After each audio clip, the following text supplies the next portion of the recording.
Have you ever noticed that when you start to change for real, the people around you begin to feel uncomfortable? They don't speak openly, of course. They will disguise it with jokes, with advice masked as concern, or with that awkward silence when you talk about something deeper. But deep down, what's really happening is simple. Your mental evolution threatens their comfort zone, and no one likes to be forced to confront their own complacency. Perhaps you are going through exactly this right now. You started to think differently, act differently, maybe even question things you once accepted without a second thought. And suddenly you began to feel alone, misunderstood, judged. What no one told you, and what Nietzsche understood better than anyone else, is that this is the price of building a strong mind.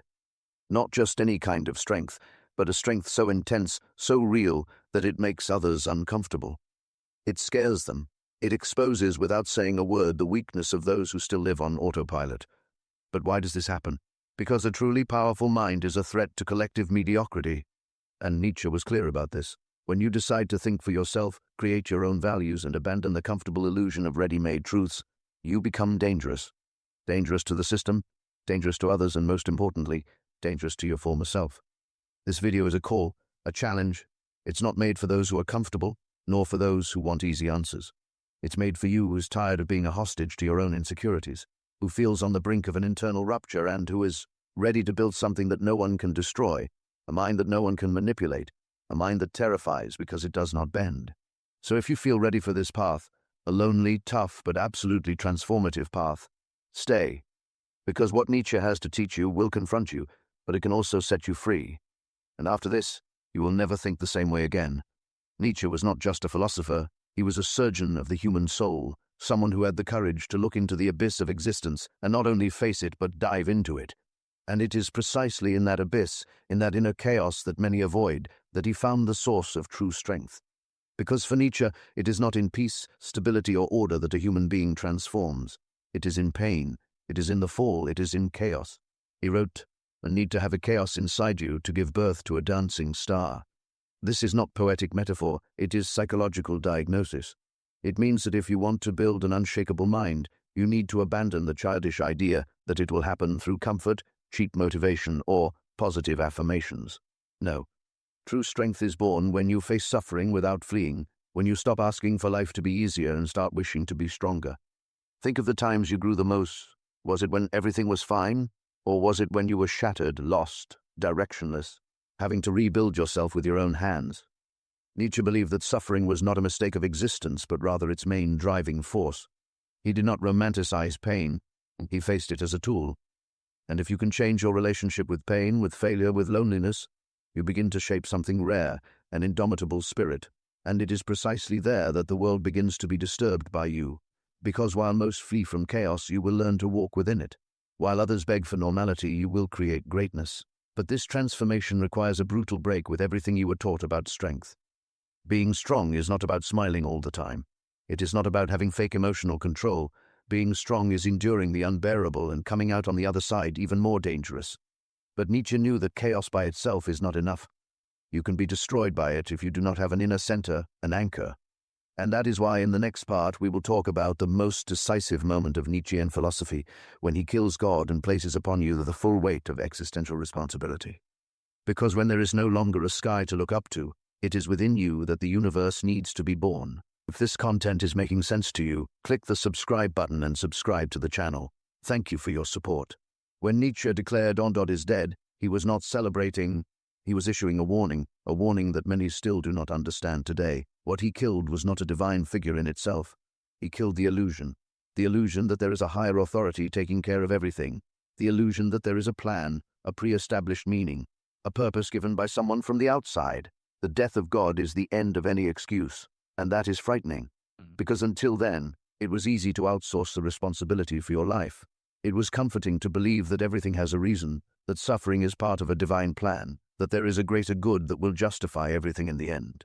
Nietzsche violently tears this veil away. He looks you in the face and says, "You are alone. There is no ready-made meaning. Now you are the creator." And this is where the true construction of a powerful mind begins. Because most people collapse when they realize they are alone in the face of chaos, without a manual, without guarantees, with no one to blame. But those who have the courage to face this without crumbling, they begin to forge an unshakable consciousness. With the death of God, Nietzsche pushes you into the abyss of radical freedom. You should not follow commandments, you must create values. You should not obey, you must surpass yourself. It is the birth of brutal autonomy, and along with it comes the weight. Everything now depends on you. There is no more absolution, there is no more salvation. Either you build yourself, or you sink. But here is the secret: this freedom that frightens you is also the greatest source of power you can have.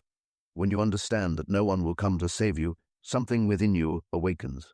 A fire that compels you to rise even while bleeding, that forces you to think for yourself, to feel for yourself, to act not because someone said it is right, but because you decided it is. It is in this rupture with existential crutches that Nietzsche prepares the ground for something even more grandiose, the emergence of a new way of being, a type of human being who does not live according to the rules of the herd, who does not need approval or permission, a being who creates their own morality, who surpasses their own limits and lives as a creator, a being that frightens the weak because it forces them to see themselves as they truly are. This being has a name. Nietzsche called it the Übermensch, the Overman, and it is about him that we will talk now. Because if you want to build a mind so strong that no one can break it, you need to understand how to become this figure who lives above conventions, guided only by their own will to power.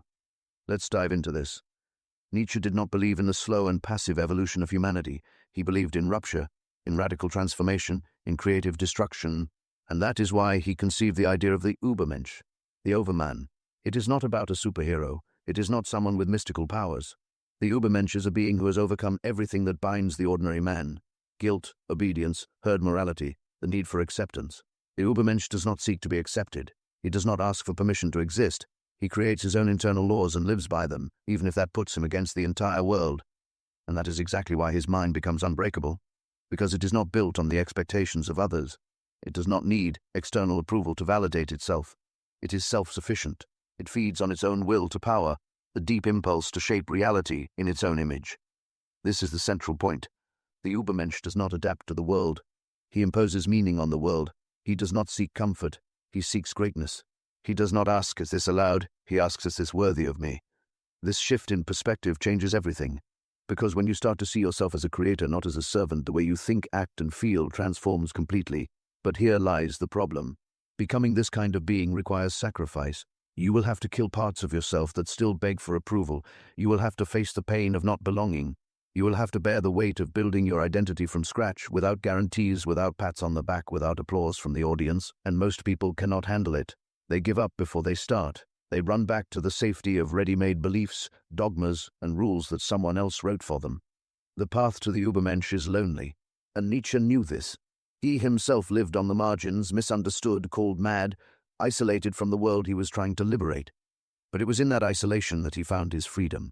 And this is what you need to understand. The stronger your mind becomes, the further you drift from the masses, the higher you rise, the more you disturb. The construction of the Übermensch is the most brutal and transformative process anyone can face, because it requires you to destroy everything that is not yours, everything that has been imposed on you by a sick culture, by a society that rewards obedience and punishes authenticity, and only after destroying do you begin to build. But this construction does not happen amidst the crowd. It happens in silence, in withdrawal, in the deep solitude that separates the strong from the weak. And that is exactly why, in the next part, we will dive into the most neglected and most powerful aspect of this journey, the solitude of the strong. Because the truth is that to become unshakable, you will have to learn to walk alone. And few are ready for that. Are you? If what you're hearing resonates with you, you'll find real value in my ebook, Quantum Beyond the Shadow. It breaks down John's core ideas and gives you tools to understand yourself more deeply. Link is in the pinned comment. If there's something that no one tells you about the path of mental strength, it's this: the stronger you become, the more lonely you feel. And it's not because you isolate yourself by choice. It's because the world starts to not know what to do with you. Nietzsche spoke clearly about this. The free spirit, the one who breaks away from common morality, who does not accept easy truths, who thinks for themselves, inevitably distances themselves from the herd. And that distancing hurts. But that pain is necessary, because real growth requires space, and you can't grow while being tied to the expectations of others. Most people live within an invisible herd where every thought is policed, every action is measured by others' reactions. You've gotten used to walking in a group, thinking like the group, feeling secure because there are people around you. But what Nietzsche proposes is the opposite. He tears you away from that comfort and throws you into the desert. In that desert, there are no applause, no praise, no guide. There's only you, your doubts, your traumas, your fears, your desire to give up. And that's where the real test begins. Because what will most people do? They will run back. They will hide again behind their masks. They will pretend they don't feel, that they don't think, that they don't see. But you, if you truly want to become someone that no one can break, will have to stay. You will have to endure the silence that reveals who you really are. Nietzsche said, an individual must always struggle not to be overwhelmed by the tribe. If you try, you will often feel lonely and sometimes scared. But no price is too high to pay for possessing yourself. That is the essence, the possession of oneself, the rarest and most powerful achievement anyone can attain. Because when you truly possess yourself, no one else can control you, no one else dictates your worth, and no one else can bring you down. But this possession comes with the weight of loneliness. You will lose people. You will be misunderstood. You will hear that you are arrogant, strange, distant. They will try to pull you back into the mold. They will call you crazy, cold, insensitive. But that is the price of not being domesticated. It is the price of not needing applause. It is the price of not living as a mirror of others' needs. And here is the raw truth. If you cannot stand loneliness, you are not ready for freedom. Because all real freedom comes with abandonment. Abandonment of emotional crutches, of comfortable illusions, of utilitarian friendships. That's why Nietzsche saw solitude as a privilege, a battlefield where the true self finally has space to emerge. But this free mind, this elevated spirit, does not just walk alone. It begins to see what others do not see. And with that comes the second inevitable effect, the confrontation with mediocrity. Because when you start to become strong, the collective mediocrity feels it, and it reacts. And that is exactly what we will talk about next, the danger of collective mediocrity. Because the world does not pursue those who are the same. It pursues those who dare to stand out. Nietzsche did not fear tyrants, authoritarian leaders, or declared oppressors. What he feared and denounced with philosophical fury was the subtle and corrosive power of collective mediocrity. That invisible system that keeps everyone leveled down, that punishes those who dare to think differently, that rewards obedience and disguises cowardice as virtue. True tyranny, according to Nietzsche, does not come from above. It comes from the sides. It comes from the crowd that demands you remain small so that they do not have to grow. And that is exactly what happens when you start to stand out. When your mind becomes sharper, your spirit firmer, your presence more uncomfortable, you begin to disturb. Not because you're doing something wrong, but because you are doing something rare. You are breaking the mold. And society hates those who break molds. Collective mediocrity cannot stand individual brilliance, because that brilliance exposes the darkness of ordinary life. Nietzsche called this the slave morality, a morality built by those who, unable to achieve greatness, decided to invert values. They transformed strength into arrogance, ambition into selfishness, independence into coldness. And with that, they created a moral system that protects the weak and condemns the strong. But make no mistake, it is not out of compassion, it is out of resentment, because the weak do not want to be saved, they want the strong to be destroyed. That is why when you start to liberate yourself, they begin to attack you, sometimes directly, sometimes subtly, with looks, silence, irony. But the message is clear, go back to the group. You are making us feel small, and you are, unintentionally, just by being who you are. Nietzsche understood that most people live in a state of paralyzing conformity, an existence shaped by fear, guilt, and obedience. And anyone who questions this state is seen as a threat. But do not be fooled. Mediocrity does not attack with force. It attacks with numbers, with consensus, with the weight of repetition. It will try to make you doubt yourself. It will make you think you are wrong for not fitting in. It will use all social resources from shame to exclusion to make you lower your head. And it is at this moment that many give up, because they cannot bear to be the strange, the difficult, the arrogant. But Nietzsche would give you another name, necessary. Because while the world revolves around recycled ideas, manufactured desires, and comfortable truths, it is the strong individual who brings the necessary discomfort for something new to be born. Your difference is the spark of transformation, but it is also the target of resistance. Being strong, thinking freely, living autonomously, all of this is an act of war against collective mediocrity. And like any war, it requires preparation. It requires weapons, but not physical weapons, mental weapons. And that is exactly what we will talk about now in the final part, because there is a very high cost to developing a mind so strong that it frightens. But there is also a reward that no one can take away. In the next part you will understand the price and the power of being unbreakable. You made it this far. That already sets you apart from the majority.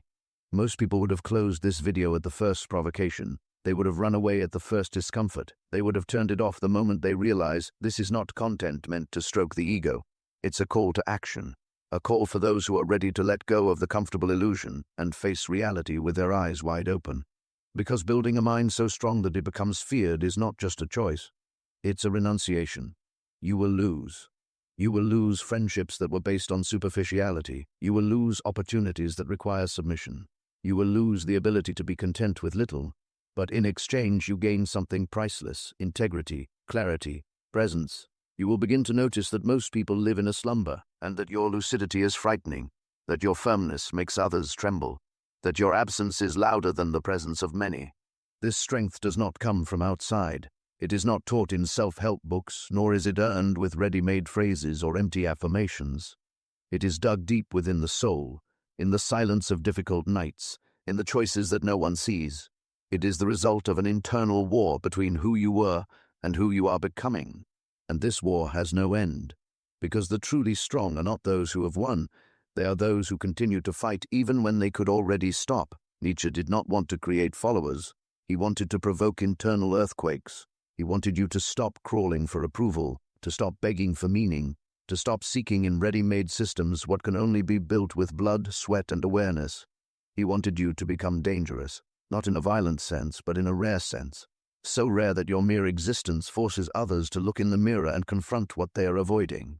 And now I want to invite you to do something that will solidify this process. Write in the comments a truth you are tired of hiding, an opinion you are afraid to voice, a thought that makes you feel isolated but that represents who you truly are. This is part of the journey, claiming your voice, showing your presence, and more than that, declaring that you will no longer bend. And if this video touched you, if something inside you was awakened, don't stop here. The next video is just as important as this one, perhaps even more so. It continues this journey. And if you've made it this far, you know you're not watching just out of curiosity. You are here because something inside you has already begun to change. So keep going. You are not alone. You are just ahead. And that, my dear, is frightening. But it is also liberating.